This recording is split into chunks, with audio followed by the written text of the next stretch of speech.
లూకాసు వార్త 22వ అధ్యాయం 24వ వచనం. తమలో ఎవడు ప్రముఖుడుగా ఎంచబడాలో అని కూడా వారి మధ్య జగడం పుట్టింది. అప్పుడు ఆయన వారితో ఇలా అన్నాడు, ఇతర ప్రజల రాజులు వారి మీద ప్రభుత్వం చేస్తారు, వారి మీద అధికారం చలాయించే వారిని ఉపకారులు అంటారు. మీరు మాత్రం అలా కాదు. మీలో ప్రముఖుడు అందరిలో చిన్నవానిలాగా ఉండాలి, నాయకుడు సేవకునిలాగా ఉండాలి. ఎవరు ప్రముఖుడు? భోజనానికి కూర్చునేవాడా, ఊడిగం చేసేవాడా? భోజనానికి కూర్చునేవాడే కదా. అయినా మీ మధ్య నేను ఊడిగం చేసేవానిలాగా ఉన్నాను. నాకు వచ్చిన విషమ పరీక్షలలో నాతో నిలిచి ఉన్నవారు మీరే. నా తండ్రి నాకు రాజ్యం ప్రసాదించాడు, అలాగే మీరు నా రాజ్యంలో నా బల్ల దగ్గర అన్నపానాలు పుచ్చుకుంటూ ఉండాలని, సింహాసనాల మీద కూర్చొని ఇజ్రాయేలు 12 గోత్రాలకు తీర్పు తీరుస్తూ ఉండాలని మీకు నేను రాజ్యం ప్రసాదిస్తున్నాను. ప్రార్థన. పరిశుద్ధుడా, కృపగల తండ్రి, మేము చదివిన ఈ వాక్య భాగంలో నుంచి మీరు మా జ్ఞాపకం చేయాలని ఉద్దేశించిన సంగతులు ప్రభా మేము గ్రహించి, దేవా ప్రభా, వాటిని మా జీవితాలకు అన్వయించుకుంటూ సరైన తీర్మానాలు చేసుకోవడానికి మీరు ఉద్దేశించిన మీ ఆత్మకార్యమంతా మీరు మాలో జరిగించమని, మీ దాసునైనా నన్ను కూడా మీ పనిలో వాడుకోనమని యేసునామమున స్తుతించి ప్రార్థించి వేడుకుంటున్నాము తండ్రి. మొహమ్మద్ అలీ అని ఒక బాక్సర్, ఫేమస్ బాక్సర్ అన్నమాట. నాకు కూడా తెలియదు. ఈ విషయం మీకు చెప్పాల్సి వచ్చినందుకే నేను తెలుసుకోవాల్సి వచ్చింది. అతని గురించి చాలా మంది చెప్పే మాట ఏంటంటే, తన గురించి తను బాగా డప్పేసుకుంటాడు, అంటే గొప్పలు చెప్పుకుంటాడు అని చాలా మంది చెప్తూ ఉంటారు అతని గురించి. మొహమ్మద్ అలీ ఒకసారి ఫ్లైట్లో ప్రయాణం చేస్తున్నట్ట. అక్కడ ఉండే ఎయిర్ హోస్టెస్ ఉంటారు, స్టీవర్డెస్, మొహమ్మద్ అలీ దగ్గరికి వచ్చి, సార్ సీట్ బెల్ట్ పెట్టుకోండి సార్ అని చెప్పిందట. అలీ అని అంటే, నేను అసలు ఎవరిని అనుకుంటున్నాను, ఐఎమ్ ఏ సూపర్ మ్యాన్, నేను సూపర్ మ్యాన్ని, నాకు సీట్ బెల్ట్ అవి అవసరం లేదన్నట్టు. అందుకు ఆమె, సూపర్ మ్యాన్కి ఫ్లైట్ కూడా అవసరం లేదు సార్ అని బదిలిచ్చినట్టు. సైలెంట్గా సీట్ బెల్ట్ పెట్టుకోవాల్సి వచ్చింది అనమాట. సో ఆ మొహమ్మద్ అలీలో క్రిస్టియన్ వర్చెస్ లేనందుకు ఆయన మనం తప్పటం లేదు, కానీ యేసుక్రీస్తు శిష్యుడిలో మాత్రం తప్పక తగ్గింపు, వినయ మనసు ఉండి తీరాలి. Those are the marks of a Christian, humility అనేది. ఒక వ్యక్తి క్రైస్తవుడు అని చెప్పడానికి అదే గుర్తు. దాని గురించి ఈరోజు వాక్య భాగంలో యేసు ప్రభువారు శిష్యులకు నేర్పిస్తున్నట్లు మనము చదువుతూ ఉన్నాం. ఈరోజు మన ప్రసంగ అంశము, ఎవరు గొప్పవాడు, గొప్పవాడు ఎవడు అని యేసు ప్రభు కూడా క్వశ్చన్ చేసి దానికి ఆన్సర్ చేస్తున్నట్టుగా ఆ వచనాల్లో ఉంది. శిష్యులందరికీ పొంచి ఉన్న ఒక ప్రమాదం గురించి మన ప్రారంభ వచనం 24వ వచనంలో మనం చూస్తున్నాం కదా. ఏంటది? 24వ వచనం, తమలో ఎవడు గొప్పవాడుగా ఎంచబడినో అను వివాదము వారిలో పుట్టగా. తమలో ఎవడు గొప్పవాడుగా ఎంచబడిన వివాదం పుట్టినట్ట. అసలు అపోస్తలులు ఎటువంటి పరిస్థితుల్లో ఎటువంటి వివాదం పెట్టుకుంటున్నారో ఆలోచిస్తే ఆశ్చర్యంగా అనిపిస్తుంది కదా. పోయిన వారం కూడా నేను జ్ఞాపకం చేశాను. యేసు ప్రభువారు ప్రభుబల సంస్కారాన్ని పాటించమని ఆదేశించిన సందర్భం ఇది. తనతో పాటు ఆ బల్లపైన చేయి పెట్టిన 12 మందిలో ఒకడు తనను అప్పగించబోతున్నాడని ప్రభు ముందుగానే సూచించినటువంటి సందర్భం. అసలు అవన్నీ పక్కన పెట్టేసి ఇలాంటి ఒక వివాదం ఎట్లా పెట్టుకున్నారు వాళ్ళు? ఇంతలోనే ఆ వివాదం ఎలా తెరపైకి వచ్చింది? అసలు ఉన్నట్టుండి ఈ వివాదం ఎలా చెలరేగి ఉండొచ్చు అని ఆలోచిస్తే అనిపించిన విషయమే. అలాగే జరుగుండకపోవచ్చు. యేసు ప్రభువారు చెప్పిన మాటలకు శిష్యులు ఎలా స్పందించారో ఒకసారి జ్ఞాపకం చేసుకుందాం. మార్కు సువార్త 14వ అధ్యాయం 19వ వచనంలో ఒక మాట ఉంది. మార్కు సువార్త 14వ అధ్యాయం 19వ వచనం, వారు దుఃఖపడి నేనా అని ఒకని తర్వాత ఒకడు ఆయనను అడుగసాగిరి. ఏమడుగుతున్నారు? మీలోనే ఒకడు నన్ను అప్పగించబోతున్నాడని యేసు ప్రభువారు చెప్పినప్పుడు నేనా ప్రభువా అన్నట్లు అడుగుతున్నారు. కానీ వాస్తవానికి వాడుక భాషలో ఏముందో నేను చదువుతున్నాను చూడండి. వారికి దుఃఖం కలిగింది, నేను కాదు కదా, సర్టన్లీ నాట్ ఐ, అంటే ఖచ్చితంగా నేనై ఉండే అవకాశం లేదు కదా ప్రభువా. నేనా అన్నదానికి నేను కాదు కదా ప్రభువా అన్నదానికి తేడా ఉందా లేదా? నేనా అంటే నిజంగా జెన్యూన్ గా చెక్ చేసుకుంటున్నట్టు, వాళ్ళ గురించి వాళ్ళు అడుగుతున్నట్టు. నేను కాదు కదా ప్రభు అంటే నువ్వు you're already assuming that you're not కదా. మెల్లిగా మాటలు చర్చ రూపం దాల్చి నేను ఎందుకు అట్లాంటి పని చేస్తాను అని ఒకడంటే, అంటే కాన్వర్సేషన్ ఏమైండొచ్చు, నేను ఎందుకు అసలు అట్లాంటి పని చేస్తాను. ఇంకొకరు అంటే నేను చేస్తానా, ప్రభుని అమ్మే పని నేనెందుకు చేస్తాను అని ఇంకొకరు. ఇందులో ఇంకొకడు ఎందుకు కాకూడదు, అసలు ఇక్కడ ఉన్న వాళ్ళు మిగిలిన వాళ్ళకంటే నువ్వేమైనా గొప్పవాడుగా? నేనైతే కాదు అని అనుకోవడానికి నీలో ఉన్న గొప్పతనం ఏంటి? నువ్వు ప్రత్యేకం ఎట్లా మిగిలిన వాళ్ళకంటే? నేను కాకపోతే గొప్పవాడు ఎవడు అసలు? నాకంటే గొప్పవాడు ఉన్నాడు ఇక్కడ ఎవడన్నా? జస్ట్ ఇమాజిన్ చేసి, అంటే అక్కడి నుంచి ఇక్కడికి ఎట్లా వచ్చింది అసలు కాన్వర్జేషన్? ఆ చర్చ ఈ చర్చకి ఎట్లా దారి తీసిండొచ్చు? అలా చర్చ వేడికి వివాదంగా మారుండొచ్చు. శిష్యుల మధ్య తలెత్తిన వివాదం యొక్క మూలం ఏంటి అని ఆలోచిస్తే, అసలు ఇట్లాంటి కాన్ఫ్లిక్ట్స్ రావడానికి కారణం ఏంటి అని ఆలోచిస్తే, ఇలాంటి ఏ వివాదమైనా ఎప్పుడైనా ఎందుకు తలెత్తుతుందనే ప్రశ్నకు యాకోబు భక్తుడు ఆ క్వశ్చన్ ని రైజ్ చేసి దానికి ఆన్సర్ చేశాడు. యాకోబు రాసిన పత్రిక 4వ అధ్యాయం 1వ వచనం, జేమ్స్ 4:1. అందులో ఆ క్వశ్చన్ అతనే యాకోబు భక్తుడే రైజ్ చేసి దానికి ఆన్సర్ చెప్తున్నాడు. ఏంటి ప్రశ్న? మీలో యుద్ధములను పోరాటములను దేని నుండి కలుగుచున్నవి? అది క్వశ్చన్. ఆన్సర్ ఆయనే చెప్తున్నాడు. మీ అవయవములలో పోరాడు మీ భోగేచ్ఛల నుండియే కదా. భోగేచ్ఛలు, సెల్ఫిష్ డిజైర్స్, అటువంటి కోరికల కారణంగానే జగడాలు, పోట్లాటలు. అందుకే తనను వెంబడించేవారు మొదట చేయాల్సిన పని ఏంటని యేసు ప్రభువారు చెప్పారు. లూకాసు వార్త 9:23. మనం చాలా విరివిగా ఎక్కువసార్లు చదువుకున్న వాక్య భాగం ఈ సువార్త అంతట్లో. లూకాసు సువార్త 9:23. ఎవడైనా నన్ను వెంబడింపగోరిని ఎడల తన్ను తాను ఉపేక్షించుకొని ప్రతిదినము తన సిలువను ఎత్తుకుని నన్ను వెంబడించు. తన్ను తాను ఉపేక్షించుకొని, సెల్ఫ్ డినయల్, నాదేమీ లేదు, నేనేమీ కాదు అని తనదంటూ మొత్తం అంతా విడిచిపెట్టి తనను తాను తగ్గించుకొని ఉపేక్షించుకొని అప్పుడు వచ్చి నన్ను తన సిలువను ఎత్తుకొని నన్ను వెంబడించాలి అని ప్రభు చెప్తున్నాడు. ఇది జీవితంలో ఒక్కసారే చేసేసే నిర్ణయం కాదు, మనం ప్రతిరోజు చేస్తూ ఉండాల్సిన విషయం. ఎందుకంటే మనలో ఉన్న స్వయం అది ఏం చేస్తుంటుంది, మళ్ళీ మళ్ళీ పైకి ఊపుతూ ఉంటుంది అనమాట. దానితో నిత్యం మనం పోరాడుతూ ఉండాలి. అసలు ప్రభు వల్ల సంస్కారం తర్వాత ఇటువంటి ఒక వివాదం తలెత్తుందని ఎవరైనా ఊహిస్తారా? కానీ జరిగింది. గర్వము, స్వార్థము మనం చాలా సర్వసాధారణంగా ఎదుర్కొనే కీలకమైన సమస్యలు. ఒకవేళ యేసు ప్రభువారితో అంత దగ్గర సంబంధం కలిగి, అంత క్లోజ్ గా ఫెలోషిప్ కలిగి ఉండి ప్రభుతో పాటు నడిచిన వారే ఒకవేళ ఈ పాపంలో పడిపోతే, ఆ పాపంలో మనం పడిపోయే అవకాశం లేదంటారా? We're not immune to this sins. కాబట్టి ఆ విషయంలో మనము జాగ్రత్తగా ఉండాలి. మీకు అర్థమైంది కదా? ప్రభువారితో అంత దగ్గరగా ఉన్న వ్యక్తులు అలాంటి సందర్భంలో ఒకవేళ ఇలాంటి వివాదం వాళ్ళ మధ్య పుడితే, అది వాళ్ళ పాప సంబంధమైన కోరికల్లో నుంచి ఇట్లాంటి ఒక వివాదం పుడితే, మనం అలాంటి వాటికి ఇమ్యూన్ అని చెప్పడానికి ఏమైనా ఉందా? మనకు అట్లాంటి శోధన రాదు, అలాంటి పాపంలో పడిపోయే అవకాశం లేదని మనం చెప్పగలిగే అవకాశం ఉందా అంటే అస్సలు లేదు.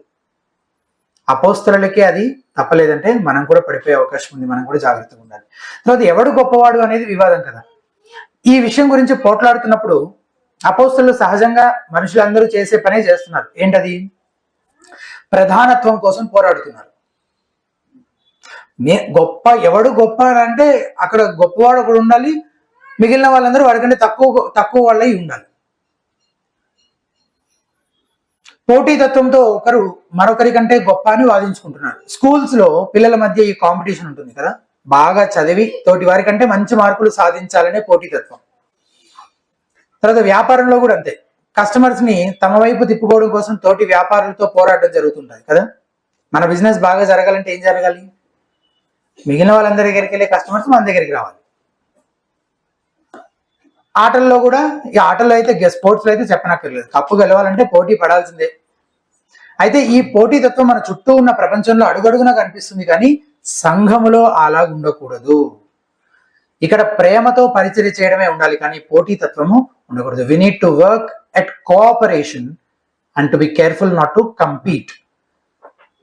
మనము ఒకరికొకరు సహకరించుకుంటూ పరిచర్య, ఒకరికొకరు ఉపచారం చేసే వారంగా మనం ఉండాలి తప్ప పోటీతత్వం అనేది నీకంటే నేను ఎక్కువ, నీకంటే నేను గొప్ప అనే ఆ పోటీతత్వము మనకు ఉండదు. స్థానిక సంఘాల మధ్య కూడా పోటీతత్వం ఉండకూడదు. ఎవరైనా మనకంటే బాగా సువార్త పరిచర్య చేస్తున్నారు, మంచిదే కదా, ప్రైజ్ గాడ్. దాని అర్థము మన టీం వాళ్ళు బాగా ఆడుతున్నారని. ఎందుకు? ఎవరైనా వేరే చర్చి వాళ్ళు సువార్త పరిచర్య బాగా చేస్తున్నా మన టీమే బాగా ఆడుతుంది. ఎందుకు? సువార్త పక్షంగా ఉన్న వాళ్ళంతా మన పక్షమే. మనం పరిచర్య చేస్తున్నప్పుడు అసలు మనం ఎందుకు పరిచర్య చేస్తున్నాము అనే మన ఉద్దేశాలు ఏంటి, మన యాటిట్యూడ్ ఏంటి అని మనం పరిశీలించుకోవాలి. ఇతరులతో పోటీ పడడం వల్ల తోటి వారి ఎడల అసూయ, ఈర్ష్య, మత్సరం పెరుగుతాయి. అది మన సహవాసంలో ఉండే సంతోషాన్ని ఆవిరి చేస్తుంది. సో అటువంటిది మన మధ్యలోకి రాకుండా మనము జాగ్రత్త పడాలి. ఎవడు గొప్పవాడు అనేది ఇక్కడ ఆ కాంపిటేటివ్ థింగ్ రావడం వల్లే నువ్వు గొప్ప, నేను ఒకళ్ళు తక్కువ ఒకళ్ళు ఎక్కువ అనే అలాంటిదంతా వచ్చిందనమాట. సో అది మన మధ్యలో రాకుండా మనం జాగ్రత్తగా ఉండాలి. అవును, ఈ విషయంలో వివాదం తలెత్తడం ఇది మొదటిసారి కాదు. అది వరకే 2 సార్లు సేమ్ ఇలాంటి ప్రస్తావన, ఇలాంటి వివాదమే వచ్చింది. యేసుప్రభు వారికి దూరంగా ఉండి ఈ విషయాలే మాట్లాడుకుంటున్నారు. నువ్వు గొప్ప, నేను గొప్ప అని మాట్లాడుకుంటున్నారు శిష్యులు. ఏది యేసుప్రభు వారికి ఆయన వినబడలే, ఆయన కొంచెం దూరంగా ఉన్నాడు కదా అని. కానీ ఆయన దగ్గర ఎవరైనా ఏమైనా దాయగలరా? వాళ్ళ యేసుప్రభు దగ్గరికి రాగానే ఆయన చక్కగా దాని గురించి వాళ్ళకి టీచ్ చేసినట్టుగా మార్కు సువార్త 9వ అధ్యాయంలో మనం చదువుతున్నాం. ఒక చిన్నపిల్లవాడిని కూడా తీసుకొని ఒక ఆబ్జెక్ట్ లెసన్ లాగా టీచ్ చేస్తున్నారు. ఇంకో సందర్భంలో యాకోబు యోహానుల తల్లి యేసుప్రభు వారిని అడుగుతుంది, నా 2 కొడుకులు నీ రాజ్యంలో ఒకరు కుడివైపు ఒకరు ఎడమవైపు, అంటే అందరూ కూర్చుంటారు, అందరికీ సీట్లు ఉన్నాయి. అసలు కూర్చోగలగడమే గొప్ప ధన్యత కదా, అందరికీ సీట్స్ ఉన్నాయి కదా, అదే చాలా గొప్ప విషయం. అందులో కూడా మళ్ళీ ఎక్కువ తక్కువలు కావాలంటే ఏం చేయాలి? నీ పక్కనే మళ్ళీ ఇద్దరు లెఫ్ట్ సైడ్ కాదు, అప్పుడు రైట్ సైడ్ కూర్చున్నవాడు మళ్ళీ గొప్పవాడు అయిపోతాడు. సో ఒకరు లెఫ్ట్ సైడ్ ఒకరు రైట్ సైడ్, నీకు దగ్గరగా ఉండే 2 సీట్లు నాకే రిజర్వ్ చేసి పెట్టు ప్రభు అని అడుగుతున్నాడు. మిగిలిన శిష్యులందరికీ ఏమైంది? కోపం వచ్చింది వాళ్ళకి. వీళ్ళిద్దరు లెఫ్ట్ రైట్ కూర్చుని మరి మేమెవరం? అదే మరి అవునా, ఇప్పుడు ఉందా? మిగిలిన శిష్యులకు కోపం వచ్చింది. ఏమని? మరి వాళ్ళిద్దరే లెఫ్ట్ రైట్ కూర్చుంటే మరి మేమందరం ఎవరు? మాకేం తక్కువ, వాళ్ళకి ఎక్కువ ఏంటి? అసలు అట్లా ఎట్లా అడుగుతారు యేసు ప్రభుని? వాళ్ళకి కోపం వచ్చింది. యేసు ప్రభు వారు వాళ్ళకి బోధిస్తూ, ఇది 9వ అధ్యాయం కదా మార్కు సువార్త, 10వ అధ్యాయం నెక్స్ట్ చాప్టర్ లోనే మళ్ళీ అది కూడా ఉంటుంది అనమాట. యేసు ప్రభు వారు అంటారు, ఈ సేమ్ ఇప్పుడు మనం చదివే వాక్య భాగంలో ఉన్న టీచింగే, మీలో ఎవడైనా నువ్వు ప్రముఖుడై ఉండకూడని ఎడ్ల వాడు అందరికీ దాసుడై ఉండవలను. మనుష్య కుమారుడు పరిచారం చేయించుకుంటూ రాలేదు కానీ పరిచారం చేయుటకును అనేకులకు ప్రతిగా విమోచన క్రేతంగా తన ప్రాణం ఇచ్చుటకును వచ్చాను. సో ఈ టీచింగ్ ఎన్నిసార్లు అయింది? ఇప్పుడు రికార్డ్ లో ఉన్న దాని ప్రకారమే, జస్ట్ రికార్డ్ లో లేని మనకు తెలియదు, రికార్డ్ లోనే 2 సార్లు ఉంది. ఇలా ఈ సత్యాన్ని పదే పదే బోధించిన తర్వాత ఇప్పుడు యేసు ప్రభు వారి మరణానికి ముందు మళ్ళీ ఈ వివాదం తెరపైకి వచ్చింది. ఎవడు గొప్పవాడు? ఇక్కడ మనము అర్థం చేసుకోవాల్సింది ఏంటంటే, ఈ పాఠం మనము తలకెక్కించుకోవడం తేలికే గాని ఆచరణలో పెట్టడం మాత్రం అంత తేలిక కాదు. మనం ఒకసారి దీని గురించి నేర్చేసుకోగానే ఇక నాకు దీని గురించి అంతా తెలుసు అనుకుంటాం, కానీ ఆ తర్వాత ఎన్నిసార్లు అవతలి వారితో మనల్ని మనం పోల్చుకునే వాడికంటే నేను గొప్ప అనే భావన మనకు కలుగుతూ ఉంటుంది.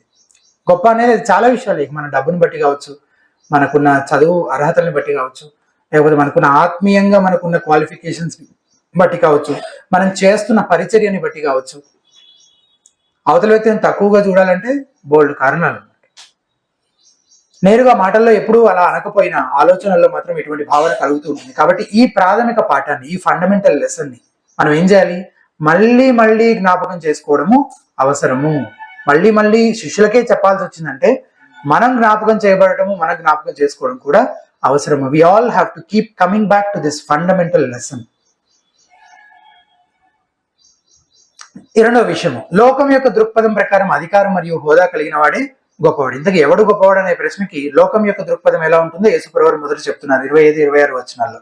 చూడండి, ఆయన వారితో ఇట్లనను, అన్య జనములలో రాజులు వారి మీద ప్రభుత్వం చేయుదురు, వారి మీద అధికారము చేయువారు ఉపకారులు అనబడుదురు, మీరైతే అలాగూ ఉండకూడదు అని 26లో చెప్తున్నాడు. లోకంలో నాయకత్వం ఎలా ఉంటుందో మనకు తెలుసు కదా. యేసుప్రభు వారు దాని గురించే ప్రస్తావిస్తున్నాడు. దానికి బిబ్లికల్ లీడర్షిప్ కి, వాక్యానుసారమైన నాయకత్వానికి చాలా వ్యత్యాసం ఉంది. వాక్యానుసారమైన నాయకత్వం అంటే ప్రజలపైన పెత్తనం చేయడం ఎంత మాత్రము కాదు, అధికారం చేయడము, పెత్తనం చేయడము ఎంత మాత్రం కాదు. అధికారం అంటూ ఏ నాయకుడికైనా ఉందంటే అది అతను ప్రకటిస్తున్న వాక్యానిదే గాని దేవుని వాక్యానికి వేరుగా ఏ పాస్టర్కి, ఏ నాయకుడికి ఏ అధికారము లేదు. అతని చేతిలో ఏది పట్టుకున్నాడు? బైబిల్ని పట్టుకున్నాడు. అతను ఏం మాట్లాడుతున్నాడు? బైబిలే మాట్లాడుతున్నాడు.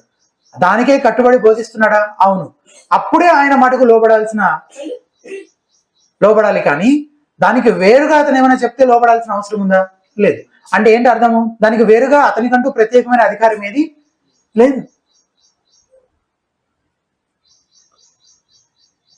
ఇంకా చాలా విషయాలు ఉన్నాయి. వాక్యానుసారమైన నాయకత్వం గుర్తింపును కోరుకోదు, ఐడెంటిటీని కోరుకోదు. అందరూ నన్ను గుర్తించాలి అని కోరుకోదు. హోదాను కోరుకోదు, నాకు పలానా పోస్ట్ కావాలి, పలానా స్థాయి, ఈ హోదాలో నేను ఉండాలని కోరుకోదు. అటెన్షన్ కోరుకోదు, అందరూ నన్ను చూడాలి, నన్ను మెచ్చుకోవాలి, నా గురించి మాట్లాడుకోవాలి అని కోరుకోదు. బిరుదులు కోరుకోదు. బిరుదులతో పిలవనందుకు చాలా మంది పాస్టర్స్ హర్ట్ అవుతారు. సింపుల్ గా ప్లెయిన్ గా పేరు పెట్టి పిలిచామనుకో, అది అవమానమే ఇక వాళ్ళకి. ఇంత అవమానమా మరి అన్న విపరీతంగా ఫీల్ అయిపోతుంది.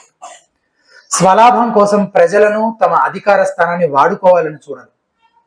ఫర్ పర్సనల్ గెయిన్, అడ్వాంటేజ్ గా తీసుకోవడం అన్నాం ప్రజలను, అలాగే వాళ్ళ అధికారాన్ని. లోకానుసారమైన నాయకుడే తన స్వలాభం కోసం చూసుకునే స్వార్థపరుడులా ఉంటాడు. వాక్యానుసారమైన నాయకుడు సేవ చేసేవాడిగా ఉంటాడు. త్యాగపూరితంగా తనకు నష్టం కలిగిన ఇతరులకు మేలు చేస్తూ తన అధికారం కింద ఉంచబడిన వారికి ఉపచారం చేసేవాడిగా ఉంటాడు. ఈ విషయంలో మనకున్న గొప్ప మాదిరి ఎవరు? యేసు ప్రభు వారే. 26, 27 వచనాలు మనం అదే చూస్తున్నాం. మూడో విషయం, క్రీస్తు యొక్క దృక్పథం ప్రకారం పరిచర్య చేసేవాడే గొప్పవాడు. తనను తానే ఎగ్జాంపుల్ గా ఎవరు చూపిస్తున్నారు? యేసు ప్రభు వారే చూపిస్తున్నారు. 26వ వచనం, మీరైతే అలాగూ ఉండరాదు, మీలో గొప్పవాడు చిన్నవాని వలను అధిపతి పరిచారకుని వలను ఉండవలను. గొప్పవాడు ఎవడు? 27వ వచనంలో ఆయన మళ్ళీ రైజ్ చేస్తున్నాడు. గొప్పవాడు ఎవడు? భోజన పంక్తిని కూర్చుండువాడా, పరిచర్య చేయువాడా? పంక్తిని కూర్చుండువాడే కదా. అయినను నేను మీ మధ్య పరిచర్య చేయువాని వలె వచ్చిన, అంటే ఆయనను తనను తానే ఎగ్జాంపుల్ గా చూపిస్తూ, నేనే పరిచర్య చేయడానికి వచ్చినప్పుడు ఇక నీ హడావిడి ఏంది భయ్? నేనే కూర్చొని తినడానికి కాదు, పని చేయించుకోవడానికి కాదు, చేయడానికే నేను వచ్చానని చెప్తున్నప్పుడు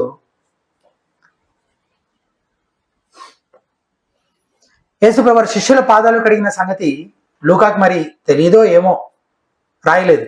కానీ యోహాను భక్తుడు ఆ సంఘటన గురించి రాసినట్టు యోహాను స్వార్త 13వ అధ్యాయం మొదటి 11 వచనాల్లో చూస్తాం మనం. ఈ పస్కా భోజనాన్ని భుజించడానికి కూర్చున్న సందర్భంలోనే యేసుప్రభు శిష్యుల పాదాలు కడుగుతారు. యేసుప్రభు పరిచర్య గురించి, ఆయన ఉపచారం చేయడం గురించి ఆలోచన చేస్తే, అసలు ఈ విశ్వాన్నంతటినీ కేవలం మాట మాత్రం సెలవిచ్చి ఉనికిలోనికి తీసుకొచ్చిన సర్వశక్తివంతుడైన సృష్టికర్త యేసుప్రభు. ఆయన మహిమ గురించి ఆలోచన చేస్తే, ఆయన మహిమను ఎవరైనా పూర్తిగా చూసారా? చూసి తట్టుకోగలరా అసలు ఏ మానవుడైనా? పేతురు, యోహాను, యాకోబులు కొంతవరకు యేసుప్రభు మహిమను రూపాంతర కోణపైన కొంతవరకు చూశారు. దాన్నే వాళ్ళు తట్టుకోలేకపోయారు, ఎంతో ఆశ్చర్యపోయారు. పద్మాసు ద్వీపంలో ఉన్నప్పుడు అపోస్తలుడైన యోహాను కొంతవరకు పరలోక మహిమలో యేసుక్రీస్తుని చూశాడు దర్శనంలో. అప్పుడు ఆయన పరిస్థితి ఎట్లా ఉండిందో ఆయన మాటలో ఏం చెప్పాడు? ఆయన ప్రకటన 1:17లో, నేను ఆయనను చూడగానే చచ్చిన వాని వలె ఆయన పాదముల యొద్ద పడి తిని. అటువంటి పరలోక మహిమతో ఉన్న ప్రభు మన రక్షణ కోసం మానవునిగా ఈ లోకానికి వచ్చాడు. ఒక సేవకుని పాత్ర ధరించాడు. ప్రాణం పెట్టినంతగా, శిలువ మరణం నొందినంతగా తనను తాను తగ్గించుకున్నాడు అని పౌలు భక్తుడు ఇదే విషయం గురించి, తగ్గింపు, దీన మనసు కలిగి ఉండడాన్ని గురించే యేసు ప్రభు వారి పిక్చర్ ని చూపించే ఫిలిప్పీలకు రాసిన పత్రిక 2వ అధ్యాయం 5-8 వచనాల్లో పౌలు భక్తుడు మాట్లాడతాడు. ఈ విషయంలో మనకు అల్టిమేట్ ఎగ్జాంపుల్ ఆయనే. క్రీస్తును పోలిన మనసును మీరును కలిగి ఉండండి అని చెప్పి పౌలు భక్తుడు బోధిస్తాడు. అంత మాత్రాన ఆయన అధికారాన్ని ఆయన కోల్పోయాడా? కోల్పోలేదు. ఆయన మరలా తన శత్రువులను అణిచి భూమిపై తన శాశ్వత రాజ్యాన్ని స్థాపించడం కొరకు తిరిగి రానై ఉన్నాడు. కానీ ఆయన మొదటిసారి ఈ లోకానికి వచ్చినప్పుడు మాత్రం ఎట్లా వచ్చాడు? ఒక దీన దాసుడిగానే ఆయన ఈ లోకానికి వచ్చాడు. ఒకవేళ సర్వశక్తిమంతుడైన సృష్టికర్తే మనకు పరిచర్య చేయడం కోసం ఇంతలా తగ్గించుకుంటే ఇక మనం ఎందుకు తగ్గించుకోకూడదు? మనం కేవలం తీర్పుకే కదా పాత్రలు. దేవుడు కృప చూపించుకుంటే ఏమైపోయేవాళ్ళం అసలు మనం. కాబట్టి దేవుని నమ్మకంగా దీన మనసు కలిగి సేవించడానికి, ఆయన ప్రజలకు పరిచర్య చేయడానికి మనము సమర్పించుకుందాం. 28వ వచనంలో ఇంకొక మాట ఉంది, నా శోధనలలో నాతో కూడా నిలిచి ఉన్నవారు మీరే. అంటే ఈయనకి శోధనలు కూడా ఉన్నాయి, ఎదురయ్యాయి అనమాట యేసుప్రభు వారికి. శోధనల గురించి, యేసుప్రభు వారి శోధనల గురించి మనం ఆలోచన చేస్తే మనకు రెండే సందర్భాలు జ్ఞాపకం వస్తాయి. ఒకటి సాతాను చేత శోధించబడిన సందర్భం అరణ్యంలో, రెండోది గెత్సేమనే తోటలో యేసుప్రభు వారు శోధించబడ్డారు. ఇవే గుర్తొస్తాయి. ఒకటేమో స్టార్టింగ్ లో, మినిస్ట్రీ స్టార్టింగ్ లో, ఇంకొకటేమో ఎండింగ్ లో. సాతాను చేత శోధించబడినప్పుడు శిష్యులు లేరు. నాతో కూడా మీరు ఉన్నారు నా శోధనలు అన్నింటిలో అంటున్నాడు కదా. సో అప్పుడు లేడు. గెత్సేమనే తోటలో ఆయన శోధన ఎదుర్కొంటున్నప్పుడు శిష్యులు ఏమన్నా ఆయనతో పాటు నిలబడ్డారంటే అప్పుడు నిలబడలేదు.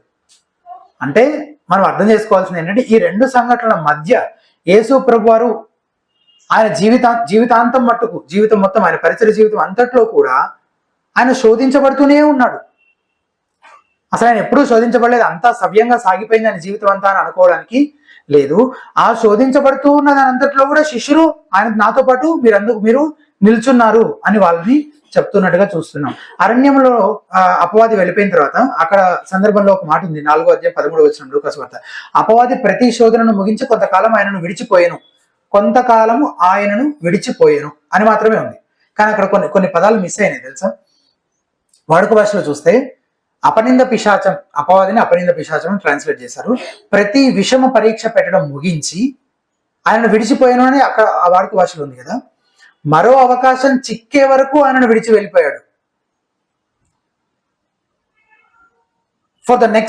ఫర్ ద ఆపర్చున్ సిచ్యువేషన్, మళ్ళీ అవకాశం వచ్చేంత వరకు మాత్రమే విడిచి వెళ్ళిపోయాడు. మొత్తానికి వెళ్ళిపోయాడు అని కాదు, ఇంకా ఎన్నడూ మళ్ళీ ఆయన శోధించడానికి తిరిగి రాలేదు అని కాదు.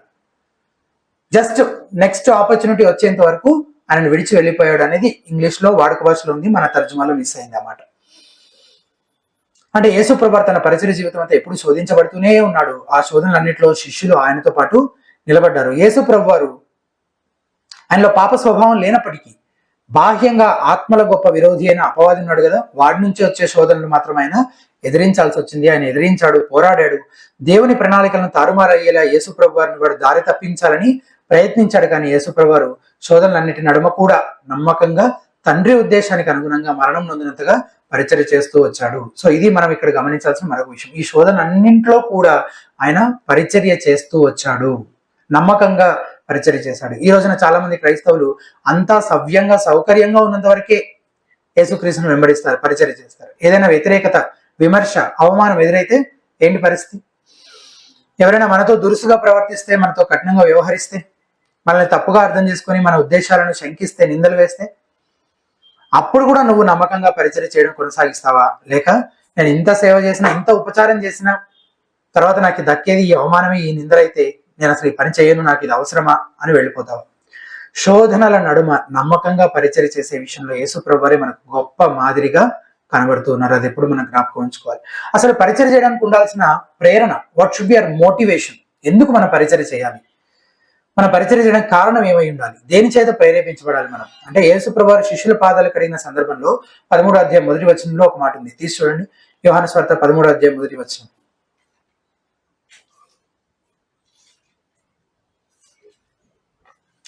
తాను ఈ లోకము నుండి తండ్రి యొద్దకు వెళ్ళవలసిన గడియ వచ్చునని యేసు పస్కా పండుగకు ముందే ఎరిగిన వాడై లోకములోనున్న తన వారిని ప్రేమించి, లోకమును అంతటినీ కాదు కదా,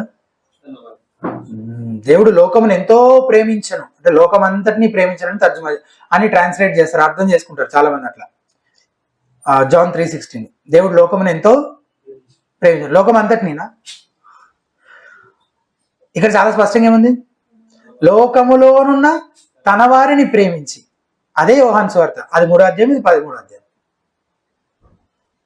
వారిని అంతము వరకు ప్రేమించాను. ఎంత గొప్ప ఆదరణకరమైన మాటలు కదా. ఆ తర్వాత వెంటనే ఏం చేస్తున్నాడు యేసుప్రభు వారు? నడుముకు పైవస్త్రం కట్టుకొని, పైవస్త్రానికి అది కట్టుకొని, వాటర్ తీసుకొని వెళ్ళి వాళ్ళ పాదాలు కడిగి టవల్ తోటి దాన్ని తుడిచి ఉపచారం చేసినట్టు మనం చూస్తాం. ఎందుకు? ఈ మాట చెప్పిన తర్వాత వెంటనే ఆ పని చేయడాన్ని బట్టి, అలా ఉపచారం చేయడానికి ఆయన్ని మోటివేట్ చేసే విషయం ఏంటి? ప్రేమ. It's love. యేసుప్రభు వారు ఎలాగైతే గొప్ప ప్రేమతో పరిచర్య చేశాడో, ఆయన మనల్ని ప్రేమించాడు కాబట్టి మనం కూడా ఆయన యందలి ప్రేమతో పరిచర్య చేసే వారంగా ఉండాలి. ప్రేమ, love should be our motivation. ఆయన ప్రేమే మనము నమ్మకంగా పరిచర్య చేయడానికి గొప్ప ప్రోత్సాహకారకమై ఉండాలి. మరి అసలు ఏ పని చేయకుండా ఉండే వాళ్ళ పరిస్థితి ఏంటి? పరిచర్య చేయాలి, ఏ మోటివేషన్తో చేయాలి, ఇదంతా మాట్లాడుకుంటున్నాం. చేసేటప్పుడు మన మధ్య పోటీతత్వం ఉండకూడదు, యేసుక్రీస్తు మన మాదిరిగా ఉండాలి, ఇవన్నీ అసలు పని చేయని వాళ్ళు ఉన్నారు. మరి వాళ్ళ సంగతి ఏంటి? పేతురు భక్తుడు చెప్తున్నాడు, 1 పీటర్ 4:10, దేవుని నానా విధమైన కృప విషయమై మంచి గృహ నిర్వాహకులై ఉండి ఒక్కొక్కడు కృపావరము పొందిన కొలది ఒకరికొకడు ఉపచారము చేయుడి. అంటే అసలు కృపావరం పొందుకొని వ్యక్తి అంటూ ఉంటాడా అంటే ఉండడు. ఆ పొందుకున్న కృపావరం విషయంలో ఎలా ఉండాలంటున్నాడు? నమ్మకమైన గృహ నిర్వాహకులు, మంచి గుడ్ స్టివర్డ్స్ గా ఉండాలంటున్నాడు. ఉంటూ ఏం చేయాలి? ఒకరికొకరు ఉపచారము చేయండి. మీకు చేయాలనిపిస్తే చేయండి, కాదు చెయ్యండి. ఖాళీగా కూర్చోవద్దు, ఏ పని చేయకుండా ఉండడానికి వీల్లేదు అని చెప్తున్నాడు. అలాగే పరిచర్యంగానే చాలా మంది నేను సండే స్కూల్ టీచ్ చేస్తున్నాను, నేను చర్చ్ హాల్ శుభ్రంగా తుడుస్తున్నాను, నేను కరపత్రాలు పంచుతున్నాను, ఇట్లా తాము చేసే కొన్ని పనుల గురించి ఆలోచించి పరిచర్య చేయడం అంటే అది కేవలం కొన్ని పనులకు మాత్రమే పరిమితం అయిపోయే విషయంలాగా ఆలోచిస్తూ ఉంటారు. కానీ పరిచర్య అనేది యాక్చువల్గా సర్వెంట్హుడ్ అనేది ఒక మైండ్ సెట్. ప్రతిరోజు మనం క్రీస్తుకు అందుబాటులో ఉండేలా చూసుకోవడం, తన పనిలో వాడుకోమని ఆయనను వేడుకోవడం, యేసు ప్రభు గురించి తెలియని వారికి ఆయన గురించి చెప్పడం అవ్వచ్చు, అవసరతలో ఉన్న వారిని ఆదరించడం అవ్వచ్చు, ఏ పనైనా ప్రతిరోజు ప్రభువా నేను నీ పని కోసం నేను సిద్ధంగా ఉన్నాను, నన్ను నీ పనిలో వాడుకో ప్రభువా అని చెప్పే ఆ సేవకుని మనసు మనకు ఉండాలి. యజమాని సేవకుడి గురించి మనం ఆలోచిస్తుంటే ఈరోజు చాలా మంది యేసు ప్రభు వారి స్థానం తీసుకొని తమకు శిష్యులను తయారు చేసుకునే వాళ్ళు మనం చాలా మందిని బయట చూస్తున్నాం కదా. ఆ చుట్టుపక్కల ఉండే ఆ పాస్టర్ గారి శిష్యులు ఉంటారు కదా, వాళ్ళందరూ చుట్టూ ఉంటారు కదా, ఆయన చుట్టూ తిరుగుతుంటారు కదా, వాళ్ళు అసలు ఎంత అటెంటివ్గా అలర్ట్గా ఉంటారంటే ఆయన ఇటు తిరిగినా అటు తిరిగినా ఆయనకి ఏమైనా అవసరమేమో అని రెగ్యులర్గా గమనిస్తూ ఉంటారు. కాబట్టి ఆయన ఇటు తిరగంగానే ఆయనకి ఏం అవసరం, అటు తిరగంగానే ఏం అవసరం వాళ్ళకి తెలుస్తుంది. ఇక పరుగుల మీద వెళ్ళి ఆయనకి అందించడం. ఒక ఒక లేడీ నాకు ఈ విషయం చెప్తే నేను విన్నాను. ఏంటంటే ఒక మీటింగ్కి వెళ్ళారట, చాలా కాలం పాటు ఒక పాపులర్ ప్రీచర్ని ఆవిడ రెగ్యులర్గా వింటూ ఉన్నారు, ఆన్లైన్లో టీవీలో వింటూ వాళ్ళ మీటింగ్స్ వాళ్ళ ఊర్లోనే ఆయన మీటింగ్ పెడితే వెళ్ళారట. వెళ్తే బాగా ఆసక్తి, ఫస్ట్ రోలోనే కూర్చున్నారట, దగ్గరలోనే కూర్చున్నారట. కూర్చుంటే ఆ సేవకుడు స్టేజ్ మీద నుంచి దిగుతుంటే ఆయనట కాలు కింద పెట్టబోతుంటే ఒక ఆయన వచ్చి చెప్పులు జరుగుతున్నాడు.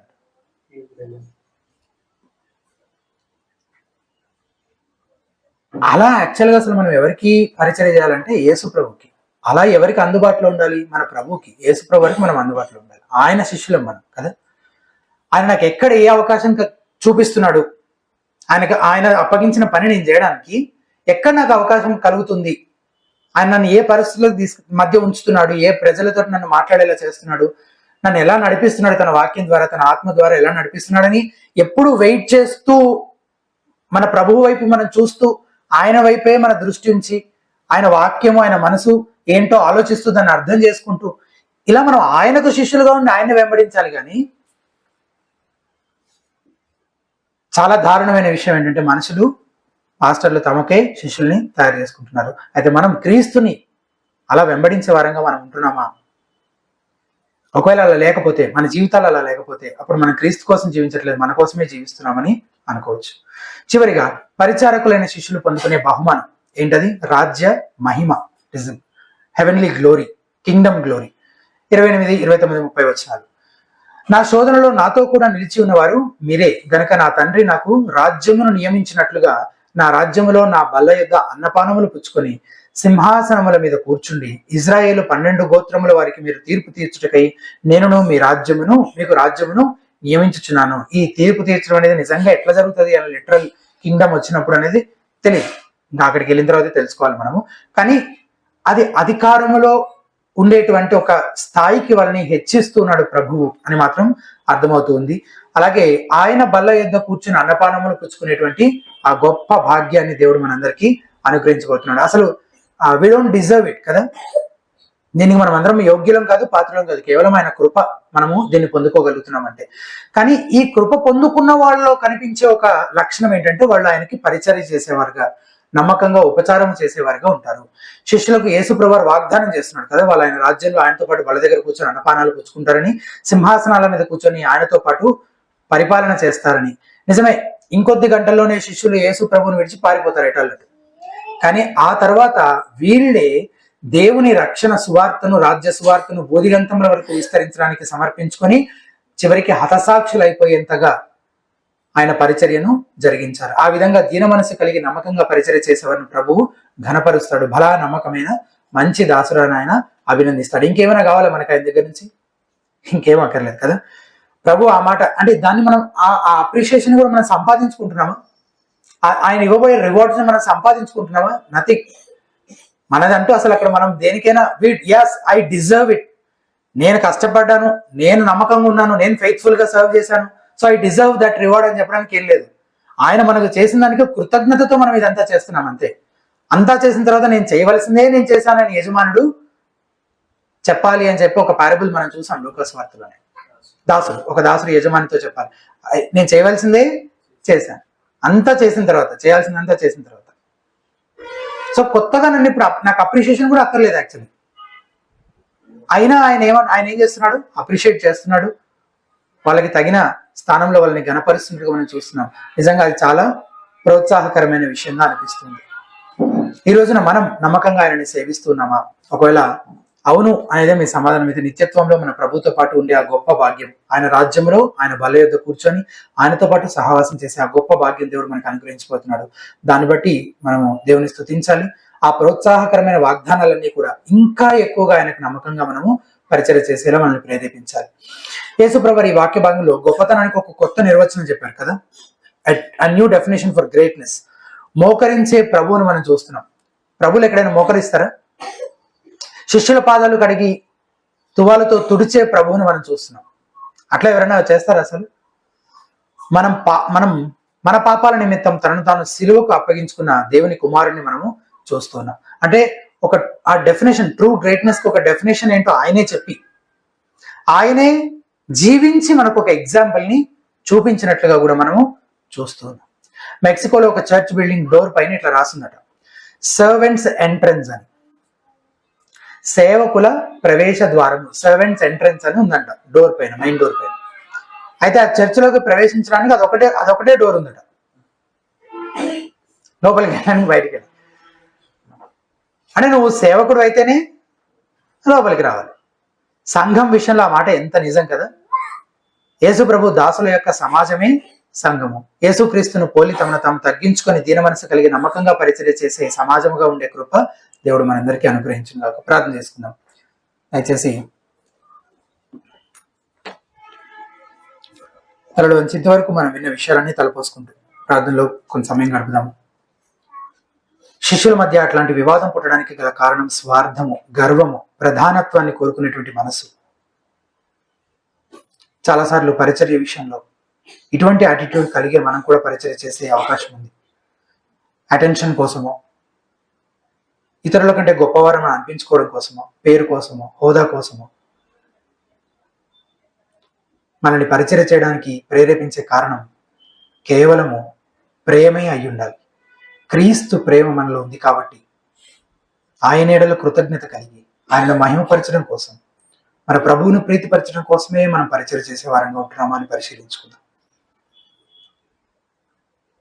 ఒకరితో ఒకరం పోల్చుకొని ఆ కాంపిటేటివ్ మైండ్ సెట్ కలిగి నేను గొప్ప అని అనుకునే సందర్భాలు చాలాసార్లు వస్తూ ఉంటాయి. అటువంటిది మన మధ్యలోకి రానివ్వకుండా, మన సహవాసంలో ఉండే ఆ సంతోషం ఆవిరైపోనివ్వకుండా మనల్ని మనం తగ్గించుకునే వారంగా, సృష్టికర్తే తను ఇంత తగ్గించుకున్నాడో జ్ఞాపకం చేసుకుంటున్నప్పుడు మనం ఇంకెంత తగ్గించుకోవాలి. అపోస్తలులే ఆ పాపంలో పడిపోవడానికి పలుమార్లు పడిపోయినప్పుడు మనమే పాటివారు. మనం ఇంకెంత జాగ్రత్తగా ఉండాలి, ఇంకెంతలా మన హృదయాలను పరిశీలించుకుంటూ, ఇంకెంతలా మళ్ళీ మనం ఉపేక్షించుకుంటూ మన శిలువను ఎత్తుకొని ప్రభువుని వెంబడించవలసిన వారు. ఈ లోకంలో అధికారం అంటూ వాక్యానికి వేరుగా, క్రీస్తుకు వేరుగా వేరే అధికారం ఏది లేదు. ఆయనకే లోబడదాము, ఆయనకే శిష్యులుగా ఉందాము. ఆయన అప్పగించిన పనిని నమ్మకంగా, ఆయన సంఘాన్ని దీన మనసు కలిగి పరిచర్య చేసే వారంగా ఉండులాగున మనందరం మళ్ళీ మనం సమర్పించుకుందాం, ప్రార్థన చేసుకుందాం.